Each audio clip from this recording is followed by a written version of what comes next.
You've tuned into The Mountain Gardener with your host, Ken Lain. Gardening, it can be challenging, but with these simple insider tips, you'll reap huge rewards. Now, let's tune into today's Mountain Gardener with Ken and Lisa. And welcome to this week's edition of The Mountain Gardener. Your host, Ken Lain, here every week talking about the landscapes of northern Arizona. And it's autumn. We're right here where the first frost is starting to come now. Now, if you're a true gardener, you're getting into this. You're just starting. You need to know a couple things. One is, what's your last frost in the spring season? When do I start planting my summer plants? And that's in the Central Highlands area. That's going to be Sedona, Camp Verde, Cottonwood, Cordes Junction, Dewey, Prescott Valley, Paulden, Prescott, of course, all the way over the hill to Skull Valley, Kirkland. We're all kind of the same kind of zone. Yeah, it might vary by a couple of days, but pretty much Mother's Day. Prescott, exactly with 100 years of data, is May 8th is our last frost date. You folks in Prescott Valley, that's, I think, May 9th or 10th. So it's like 2 days. You folks down in the Verde area, you get fooled because you're thinking, oh, I'm lower elevation, I'll be fine. I can start early. But that cold air spills over the ridge lines and settles down on top of you. So you get this inversion that happens. So really, you're maybe maybe you're a week earlier. Maybe it's May 1 or April 28th or whatever, but it's pretty much, yeah, you can start planting. Just be ready for a frost if it happens. And then the first frost of the year, that's when does that summer garden start to be taken out? And that's going to be in Prescott, Arizona. It's October 28th. 100 years of data. We've been tracking this. October 28th is traditionally now the thing with averages. 50 of those years where it was well into November, and the other 50 it was like middle of October. But the average is the 28th. So just be ready. So if you've got tomatoes, you've got loaded up with fruit, you have some sheets ready. Be ready to harvest those, pick them off just in case. But we're right there. So it's fall colors everywhere. That has to do more with not cold in the evening. Your trees turning color has way more to do with day parts. How long is the day? And that's what makes a difference. That's what gets them to turn. So that they're used to working with the environment, just knowing when I should start. They don't want to be surprised. They want to go to bed. They're putting themselves to sleep, basically hibernating for the winter. Perennials do that. Your flowers are hibernating underground. Some of them will take a lot of cold. They'll go right into fall, and they'll be, Bradford pear or ornamental pears. They don't turn color until December, Thanksgiving. So they're a month out yet. But some of your sumacs, they're almost done. So there's this progression, this wave of color that happens throughout the year, throughout the autumn season. I wrote an article this weekend. It was the language of houseplants, symbolism and spiritual meaning of houseplants. I thought I'd share a couple of those ideas. I just thought it was super interesting.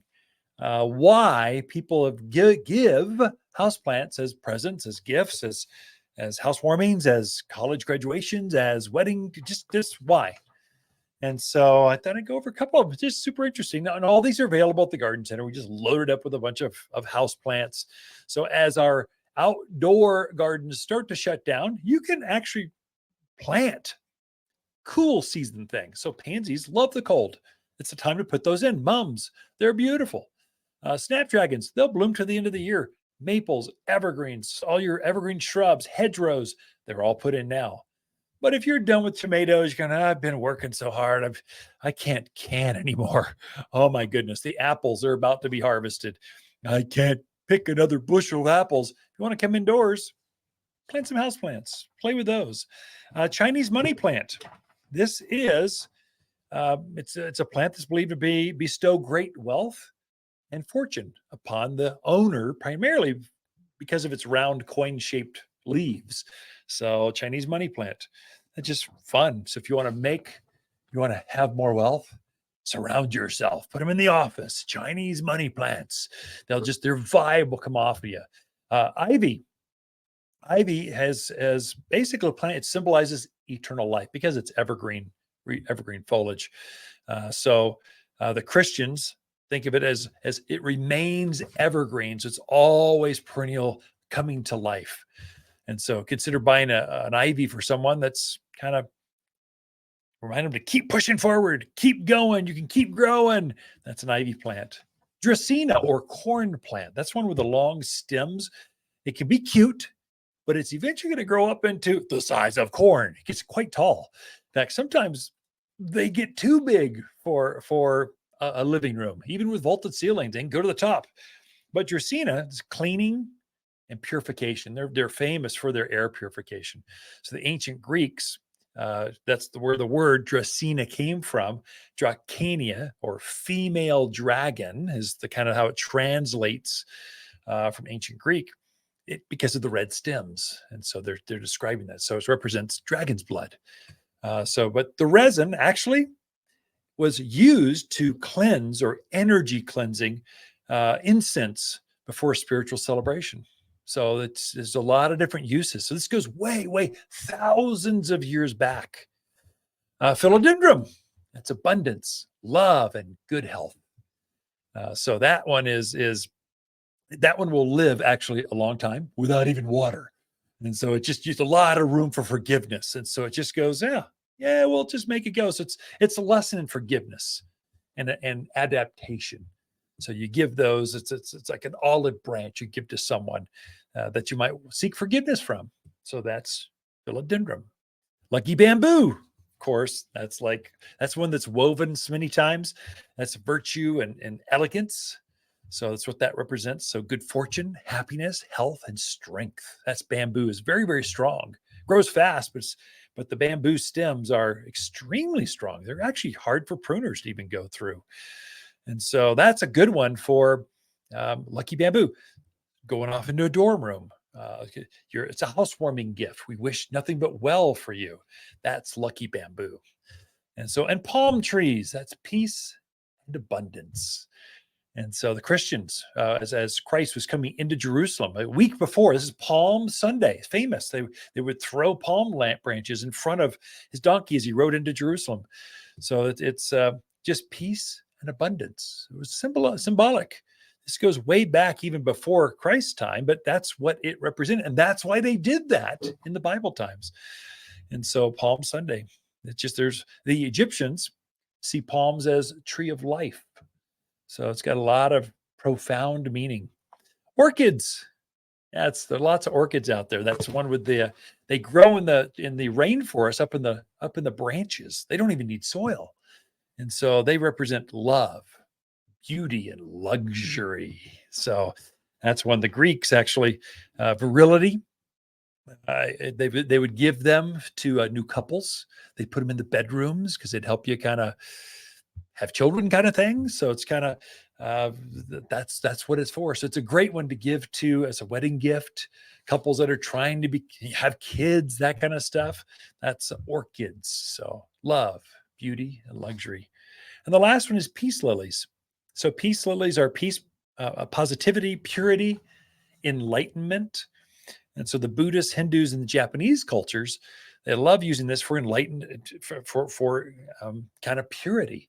So feng shui, they use a lot of peace lilies and feng shui, kind of have the flow of the energy go through a house. And so that's one that's great to have. It's wisdom, tranquility. That's one that you want in your office. So take it to the law office or down in your downstairs study. You just want to have more that peaceful, or really big, thick, dark green foliage. And then peace lilies have that flower that comes up that has that white flower. It's so beautiful. It's fragrant, actually. So some of the meanings, you want to take a look at that. I'm sure it's up on our blog already. So watersgardencenter.com blog. It's right there. And then it's also published by the Daily Courier, Prescott News. God, it's all over the place. And if you're part of the Waters Garden Club, I make sure you get an early release, and I don't have the editors tweaking everything and taking things out, misspelling stuff. It's actually from my desktop to yours with the embedded links on more, where to buy them, where to shop for them, or you just come down to Waters Garden Center. I love talking houseplants with folks. Water's October companion plants that grow well together are blaze maple, burning bush, spicy mums, and glamour kale. Few flowers are more elegant in fall than Water's Glamour Kale. The autumn colors are perfect for containers, beds, and borders. And it's so easy to grow. This unique Prescott selection is an award winner for cold hardiness, intense red, purple flowers in a frilly package. You'll find bright fall flowers here at Waters Garden Center in Prescott. For a more fruitful garden, increase success in the landscape that just feels better, then tune in daily to the Mountain Gardener podcast. Subscribe through your favorite podcast streamer or visit watersgardencenter.com. Better yet, visit me directly right here at Waters Garden Center. Thanks for tuning in.